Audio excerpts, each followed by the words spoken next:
বিগত 16 বছর ধরে জনগণকে একত্রিত করে আন্দোলন করতে পারে নাই। আমরা যখন অরাজনৈতিক ভাবে সাধারণ ছাত্ররা বৈষম্য বিরোধী ছাত্র আন্দোলনের ব্যানারে আন্দোলন শুরু করছি, তখন সকল জনগণ আমাদের সাথে আসছে। তখন আমরা আপনাদের আওয়ামী লীগের স্বৈরাচারের পাচারা রূপ দেখেছি। এট দ্য সেম টাইমে এখানে আবু সাইদের নাম নেওয়া হয়, এখানে মুক্ত ভাইয়ের নাম না নেওয়া হয়, এখানে অন্যান্য শহীদদের নাম না নেওয়া হয়। এখানে কিভাবে আপনারা মিটিং শুরু করতে পারেন? এখানে আমরা কোনো দলের টাকার উপরে ভিত্তি করে আন্দোলন করি নাই। এখানে সাধারণ ছাত্ররা প্রতিদিন হেঁটে খেয়ে না খেয়ে কোনো সিঙ্গারা বিস্কুটের লোভে না যে নিজেদের পায়ের মাথার ঘাম পায়ে ফেলে তারা আন্দোলন করে। এই একটানা 35 দিনেরও বেশি সময় ধরে আন্দোলন করে তারা। আমরা আতঙ্কের পুলিশের উপর এই দেশটাকে আমরা ঠিক করতেছি। আমরা যখন দেশ সংস্কার করতেছি অরাজনৈতিক ভাবে, আপনারা তখন রাজনৈতিক দলের নেতা কর্মীদের নিয়ে এখানে কি করতেছেন? আপনার এই প্রশাসন লেয়াজু ভিত্তিক প্রশাসন।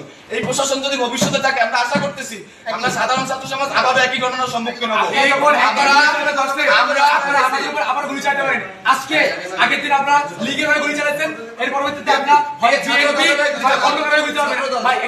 আপনাদের জুনিয়র অফিসাররা কেন স্বতন্ত্র কমিশন চায়? তারা কেন বলতেছে যে আপনারা আমাদেরকে স্বাধীন করুন? কারণ তারা জানে আবার যখন নতুন রাজনৈতিক দল আসবে, আপনারা সেই নতুন রাজনৈতিক দল যদি চাপে পড়ে, তাহলে আপনারা আবার আমাদের বুকে গুলি চালাবেন। আপনারা যে গুলি চালাবেন না, এর গ্যারান্টি কি আমাদের দিবেন? কোন ছাত্রের উপরে, কোন জনতার উপরে, নিরাপদ জনতার উপরে, কোন মিছিলের উপরে যে গুলি চলবে না, মিছিল মিটিং যে স্বাধীনভাবে হবে, এর কোন গ্যারান্টি আছে? একটা দল মাত্র রক্ত শুকাইতে পারেনি, তার ভিতরে আপনারা সমাবেশ শুরু করছে, আপনারা তাদের সাথে বসা শুরু করে দিচ্ছেন। কেন এগুলো কেন? আপনারা জবাব দিয়ে আমরা বলি, শোনেন আমি বলি, আপনাদের এই খুলনার অনেক প্রশাসন দেখছি। সেদিনকে আওয়ামী লীগের আমাদের যখন জোর করে তুলে নিয়ে যাওয়া হয়েছে, আওয়ামী লীগের অনেক আতিপাতি নেতারা আপনাদের আশপাশ দিয়ে ঘুরছে, আপনারা কোনো প্রতিবাদ করতে পারেন নাই। যেহেতু আপনি পুলিশ কমিশনার সেদিনকে কোনো প্রতিবাদ করতে পারেন নাই সন্ত্রাসীদের বিরুদ্ধে।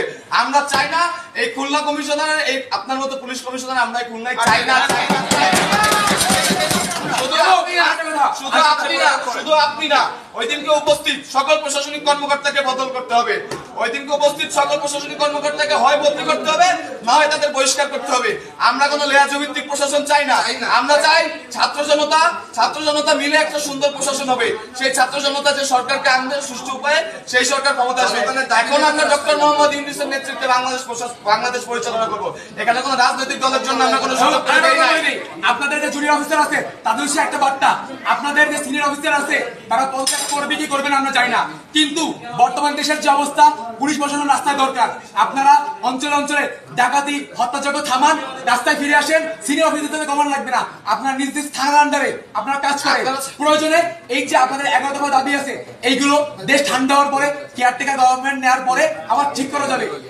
আমরা দাবি করতেছি এই ধরনের যারা লিয়াজু ভিত্তিক উপরের কমিশনার আছে বা ওসি আছে, তাদেরকে আমরা সরাবো ইনশাল্লাহ। কিন্তু বর্তমানে দেশের যে অবস্থা, আপনার দেশের শৃঙ্খলা ঠান্ডা করার জন্য আপনারা আগাবেন।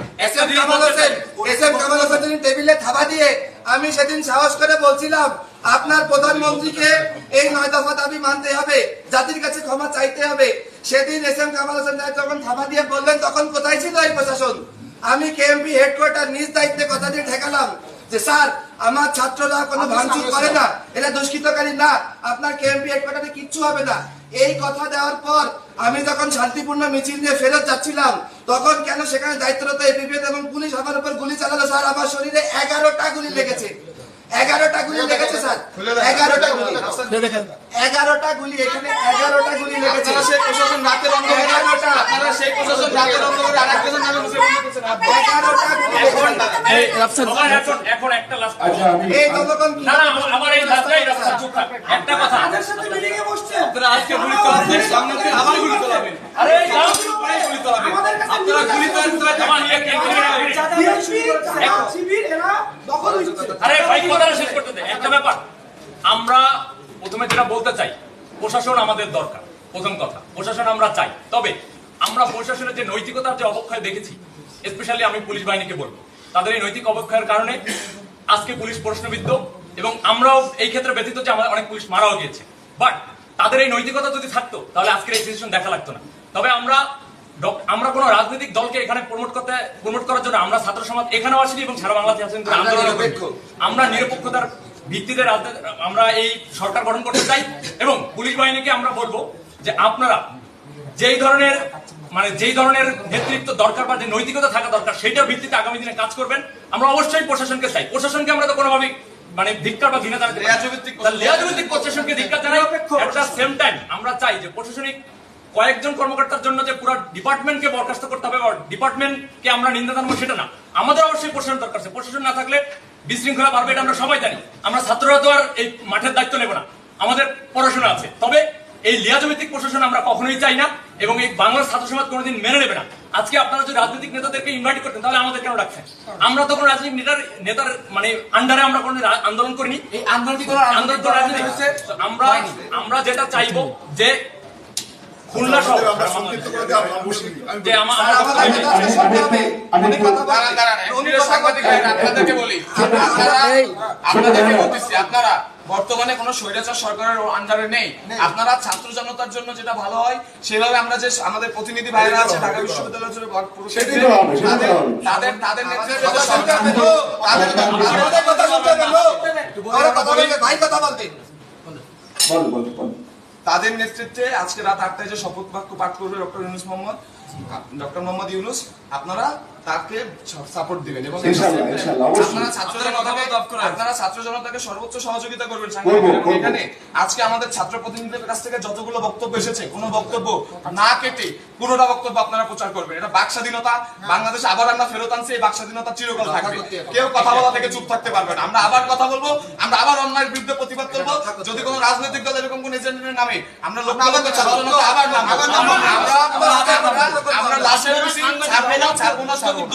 আমরা বলি আমাদের দেশে আর কোন ধরনের কোন ঘুষ, দুর্নীতি, লিয়াজু, সিন্ডিকেট, বাজার সিন্ডিকেট, ওষুধ সিন্ডিকেট, ছাত্র সিন্ডিকেট, মাদক, অরাজকতা, গুন্ডামি, চাঁদাবাজি, নৈরাজ্য, সন্ত্রাস কিচ্ছু থাকবে না, কিচ্ছু থাকবে না।